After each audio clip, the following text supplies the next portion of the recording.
इस समय मौजूद है गाजीपुर बॉर्डर और फ्लाईओवर के नीचे, जहां पर कि आप देख सकते हैं कि यहाँ पूरी किसान कॉलोनी का रूप ले लिया है। यहाँ पर जो जगह है नीचे के फ्लाईओवर के नीचे, क्योंकि रात को सर्दी से बचने के लिए फ्लाईओवर के भी नीचे जो है वो थोड़ा यहाँ बचा जा सकता है सर्दी से। वैसे तो लोगों ने अपने अपने हिसाब से ट्रैक्टरों के ऊपर आप देख सकते हैं तस्वीरों में पल्लियाँ टांग रखी हैं जिससे कि सर्दी ना लगे, और झोंपड़ी का रूप भी दे रखा है। जैसे देख सकते हैं आपके यहाँ अनिश्चितकालीन का बोर्ड भी है, पूरी झोंपड़ी बना दी है सर्दी ना लगे। और बराबर में सभी ट्रैक्टरों पर आप देख सकते हैं कि पूरी तरह से सर्दी से बचाव के लिए भी इंतजाम किए गए हैं। और अब जो इंतज़ार है आज भारत बंद के बाद, क्योंकि भारत बंद सफल माना जा रहा है, और अब भारत बंद के बाद अब जो 7 बजे मीटिंग होनी है उसका इनको इंतज़ार है कि उस मीटिंग में क्या खास निकल के आता है, और उसके बाद ही कुछ निर्णय लिए जाएंगे। क्योंकि यहाँ जो आप देख रहे हैं तस्वीरों में, यहाँ काफ़ी संख्या में लोग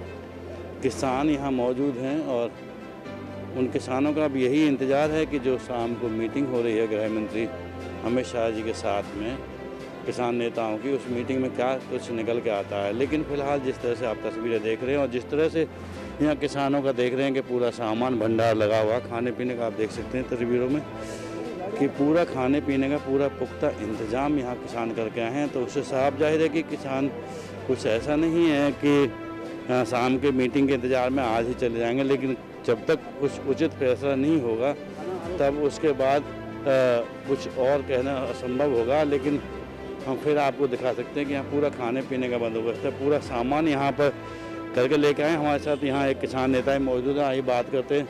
नाम जानना चाहेंगे? मेरा नाम चेतन त्यागी, मीरपुर हिंदू से, गाजियाबाद से। चेतन जी, बात करें आज आपका जो भारत बंद था वो कैसा रहा?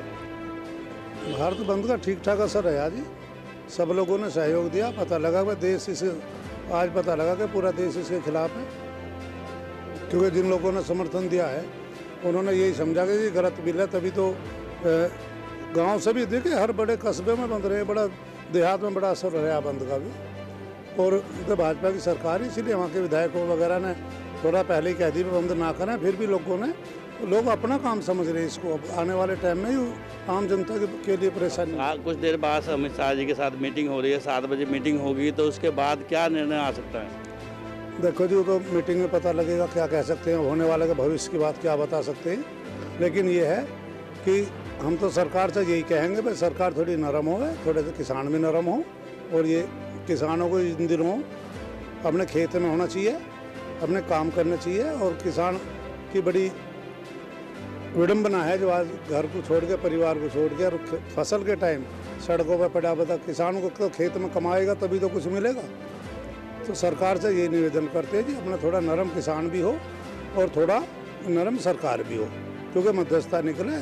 सबसे बड़ी बात है एमएसपी को लागू कर दे तो भी किसान सहमत होने को तैयार है, लेकिन एमएसपी को एक कानून बनाया जाए। सबसे बड़ी मांग जो है, किसान को सबसे बड़ा नुकसान इस चीज़ से है कि जो भी एमएसपी से नीचे कोई व्यापारी माल खरीदता है तो भाई उसको अपराध की श्रेणी में लाए। तो बिल्कुल सही कहा इन्होंने कि जिस तरह से इन्होंने बताया कि एमएसपी को अपराध की श्रेणी में लाना चाहिए, और वाकई ये मांग होनी चाहिए। एक दिन रात किसान खेत में कमाने वाला यदि न्यूनतम मूल्य से भी कम में अपना अगर जो वो माल बेचता है वो बहुत दुर्भाग्य होगा। और वो लोग तो कम से कम उसको एमएसपी की जो बात सारी किसानों ने कही है, और जैसा कि इन्होंने बताया कि कुछ सरकार को नरम होना पड़ेगा, कुछ किसान को, तो बात बन सकती है। लेकिन हमारे साथ और भी लोग मौजूद हैं यहाँ किसान नेता। नाम जानना चाहेंगे? विजेंद्र सिंह, जिला अध्यक्ष गाजियाबाद। विजेंद्र जी, बात करें जिस तरह आपका भंडारण है, यहाँ देखा गया है सब्जियाँ खाने पीने का पूरा है, तो क्या इरादा है? इरादा ये है कि सरकार को मान लेनी चाहिए हमारी बात। 5 वार्ता हो रही है, किसान अपना काम छोड़ के यहाँ पड़ा है ठंड में। गेहूँ की बुआई नहीं हो पा रही है, इन दिनों में बुआई होती है वो हो नहीं पा रही है जब किसान यहाँ है। और गन्ने का मिल चालू हो गए, गन्ने ऐसे खड़ा है खेतों में। तो जो है हम मोदी जी से यही अपील करना चाहेंगे कि जो है अगर ये काम करना है आपको तो कर दें, नहीं तो मना कर दें। वार्ता से क्या निकल रहा? कल जो है लास्ट वार्ता है हमारी तरफ से तो किसान की, कि कल हमें यहाँ हवन भी करते हैं सुबह कि भगवान हमारे इस काम को कैसे ही जो है बहुत जल्दी करके कर दे, काम का समय है। तो जो है हम चाहेंगे मोदी जी से यही अपील करते हैं कि कल की वार्ता में इसका हल निकालें। जिस तरह से आपने यहाँ पर खाने पीने का जो भंडारण किया है उसे साफ जाहिर है कि यदि सरकार नहीं मानती है तो आप कब तक रखेंगे ऐसे? भाई तो 26 जनवरी तक का तो हमारा पहला चरण जो हमने घोषित कर रखा है टिकैत साहब ने कि 26 जनवरी की परेड यहीं देख के चल आएंगे हम सब दिल्ली, शामिल होंगे परेड में। कि इस किसान का भी हक है, ट्रैक्टरों को लेके चलेंगे। क्या कहेंगे भाई? ये जो कह रहे हैं भाई ठीक है, 26 जनवरी की अगर नहीं मानती सरकार, 26 जनवरी को परेड में हम शामिल होंगे, किसान जितने भी हैं। और राशन इतना है 26 जनवरी तक, ये साल भी लग जाएगा ना हमारे लिए। तो राशन हमारे ये है कि हम भूखे नहीं मरने हैं किसी किसान को। अपने घर से लाल लग रहे हैं, अपनी खेती से लाल लग रहे हैं। आलू हमारे खेती के, बैंगन, घिया, गोभी हमारे खेती के। बाजार में कोई लेता है नहीं ढंग में, इसी की लड़ाई लड़ रहे हैं जी। हमसे ले लें 2 रुपये किलो, बेच के 50 रुपये किलो। तो कहाँ जाए किसान? हम हमारे जो मूल्य का नहीं मिल रहा तो कहाँ जाए किसान? मजदूरी नहीं मिल पा रही उसको। बच्चे पढ़ रहे हैं इनके होली साइड में, हमारे बच्चे पढ़े नर्सरी क्लास में होगा, गांव के अंदर शिक्षा नहीं मिल रही, ये अपने मजे ले रहे हैं ये। तो भाई हमारी सुने, आपके द्वारा सुनाया जाए, आप आवाज़ हमारी पहुँचाया जाए। हमारी अपील यही है, इनसे प्रार्थना यही है कि हमारी आवाज़ को सुने, हमारी आवाज़ को दबाया न जाए और हमारी मांग में मूर्त कर दिया जाए। तो बिल्कुल जिस तरह से यहाँ भी किसानों ने बात कहा कि यदि सरकार उनकी मांग नहीं मानती है और सहमति नहीं जताती है तो वो 26 जनवरी तक का अभी पूरा इरादा करके आए हैं। गणतंत्र दिवस की परेड में और ट्रैक्टरों को लेकर शामिल होंगे।